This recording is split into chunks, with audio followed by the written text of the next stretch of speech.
Okay, so a student had a question about this. He put this model together and he got the profile flipped in this. So if we take a look at our front view, what we should be seeing is that the top of the fender to be on this side over here rather than that side over here. So what we need to do is we need to try to fix this.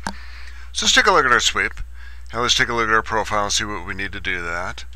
Now it may have taken a lot of work to get here, but really isn't all that hard. One thing you might try is to go in here and try to mirror that over. You know, with all this complicated geometry in here, it may not work very well. But let's go ahead and try that. Let's go ahead and select everything. And we're going to go to mirror. And we want to mirror about, we're going to go ahead and select this center line in here too. So let's go ahead and move that out a little bit and see if we can select that. Select other. Oh, it's not going to let us select that. Huh. Okay, so let's try this. Let's go ahead and put another center line in down here. Let's go ahead and extend that down off the bottom, and let's not select this guy when we put that in there. And when we do that, we want to make sure we don't have a coincident relationship in there. We just want to make that straight down. We're going to make that vertical. Okay, so let's try that again. Select everything except for that center line in here. Go to mirror entities. Select the entities, a mirror, and a sketch, a line, linear. Okay. Okay, so we just need to do mirror about. We want to make sure we don't copy it. We want to have this as a single element in here when we're all done. So we're going to mirror about this guy. We should get a preview, which we do. And if we go to the green check mark, it doesn't work. So why doesn't it work? You know, it might be easier.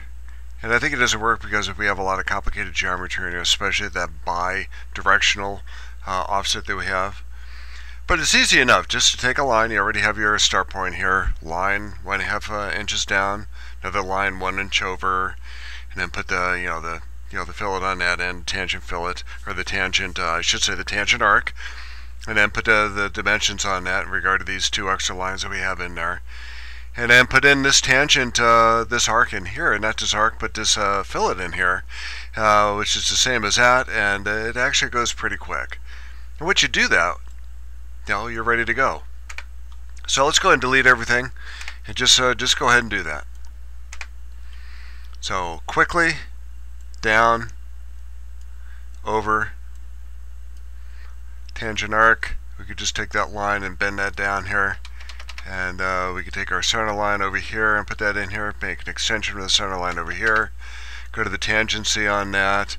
We want to define this angle, which I believe is what, 30 degrees. And then we're going to go ahead and put a dimension on this, which is going to be 1.5. Dimension up here is going to be 1. Let's make sure that this is sitting at the end point of that line. So if you click those two elements in there, you want to make sure, and you click on that arc over there, you want to pierce it, so it puts it right there. So now this needs to be defined, and I'm not certain what the dimensions are on that, but let's go ahead and take a look at some of this. And I think this is my model, so let's go ahead and take a look at the profile of my model and see what that looks like. Okay, so 60 degrees, and then we have a radius on that of 3.3. So that's going to be 60. And then we put a radius on that, I think that'll work out. So smart dimension, radius, 0.3. That defines that. And if we put a fillet on this one, we're going to go ahead and just put an arbitrary value. And now we're going to take the radius off of that, delete that. We're going to make this equal to that. And then we're going to offset this. So offset entities, we're going to select the chain on that. Not going to add dimensions.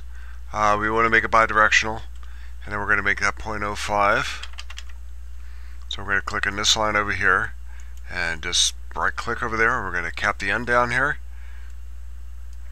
And with this, we're going to take the midpoint of that line and put that on that. We're going to, let's see, take the midpoint of this line.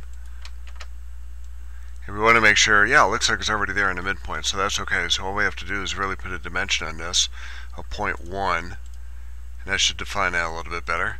But let's see what we need to do here. Okay, we still need to define that endpoint. So select midpoint there, that point over here, we're going to make that coincident. That should turn black, and we just need to cap this end up here and put that across. and it should be fully defined. Let's go ahead and rebuild that. And we're going to exit the sketch anyways. We're going to continue and ignore and all that stuff. We might have to redefine that sweep. So the profile, we're going to delete that. I'm going to click on the same profile again, but let's do this before we do that. Let's go ahead and go back to our profile, right click on that. Let's go ahead and select the chain over here, and we're going to make sure that that's going to be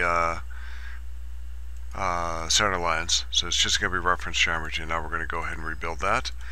Still doesn't like our sweep. Okay, there it does. So making that center line in the middle of our offset, making that a center line, reference geometry should offset that correctly. It looks like everything else worked out pretty well.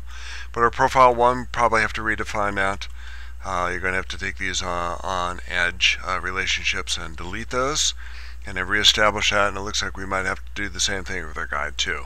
But you should be able to figure that out.